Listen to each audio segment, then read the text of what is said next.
Hi friends, welcome to మన వంటిల్లో. ఈరోజు మనం చేసుకోబోయే రెసిపీ ఆనియన్ పకోడీ చేస్తున్నాను. కేవలం 15 నిమిషాలను చేసుకోవచ్చు. వర్షాకాలంలో వేడివేడి తినడం అంటే అందరికీ ఇష్టం ఉంటుంది కదా. నేను చెప్పే చిన్న చిన్న టిప్స్ పాటిస్తూ చేసినట్లయితే మీకు ఈజీగా ఆనియన్ పకోడీ అనేది వస్తుంది. ఇప్పుడు మేకింగ్ ప్రాసెస్లోకి వెళ్ళిపోదాం ఫ్రెండ్స్. ఈ ఉల్లిపాయ పకోడీ కోసం ముందుగా ఇలాంటి వెడల్పాటి ఒక బౌల్ తీసుకోవాలి. ముందుగానే కట్ చేసి పెట్టుకున్న ఉల్లిపాయల్ని ఇందులో వేస్తున్నాను.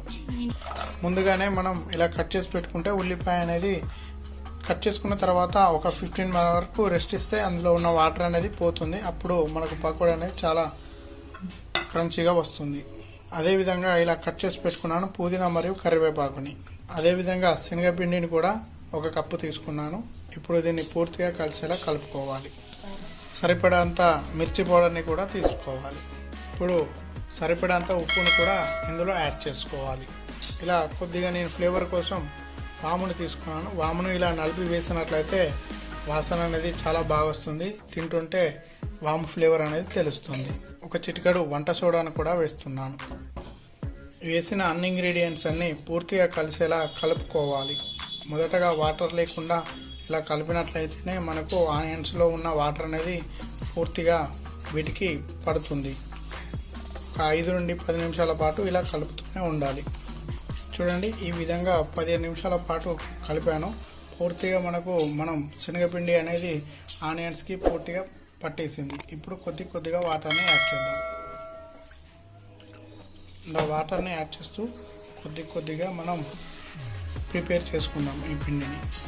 చూడండి ఫ్రెండ్స్, ఎంత చక్కగా మనకు శనగపిండి ఆనియన్స్ అనేది పూర్తిగా కలిసిపోయాయో. ఈ కన్సిస్టెన్సీ అనేది మనకు ఆనియన్ పకోడీకి చాలా బాగా సరిపోతుంది. ఇప్పుడు దీనిని ఒక 15 నిమిషాల పాటు పక్కకి పెట్టుకుందాం. ఇప్పుడు 15 నిమిషాలు అయింది కదా. ఇప్పుడు ఒకసారి పూర్తిగా మనం రెస్ట్ ఇచ్చిన ఈ పకోడీ పిండిని కలుపుకుందాం. మరో పక్కకి ఇలా ఆయిల్ అనేది పూర్తిగా హీట్ అయిపోయింది. ఇప్పుడు పకోడీలను వేసుకుందాం. ఇలా పకోడీలను చూపిస్తున్న విధంగా వేసుకోవాలి. ఇలా వేసాము కదా. ఇప్పుడు మనం ఒకసారి కదిలించుకోవాలి. 1 నిమిషం తర్వాత చూడండి, మనకు పర్ఫెక్ట్గా పకోడీ అనేది పడింది.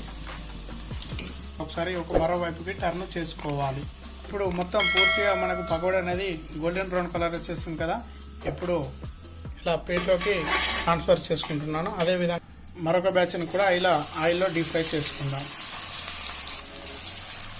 1 నిమిషం అయింది కదా. ఇప్పుడు ఇలా టర్న్ చేసుకుందాం.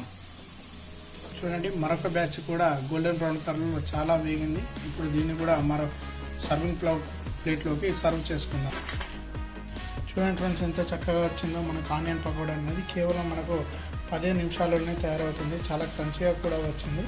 వర్షాకాలంలో ఆనియన్ పకోడీ తినడం ఎవరికి ఇష్టం ఉండదు, అందరు ఇష్టంగా తింటారు కదా. ఒకసారి చూసి ట్రై చేయండి ఫ్రెండ్స్. అదేవిధంగా మన ఛానల్ని సబ్స్క్రైబ్ చేసి పక్కనే బెల్ ఐకాన్ని క్లిక్ చేయండి ఫ్రెండ్స్. అదేవిధంగా ఫ్రెండ్స్ అండ్ ఫ్యామిలీకి కూడా షేర్ చేయండి. Thanks for watching friends. Have a nice day.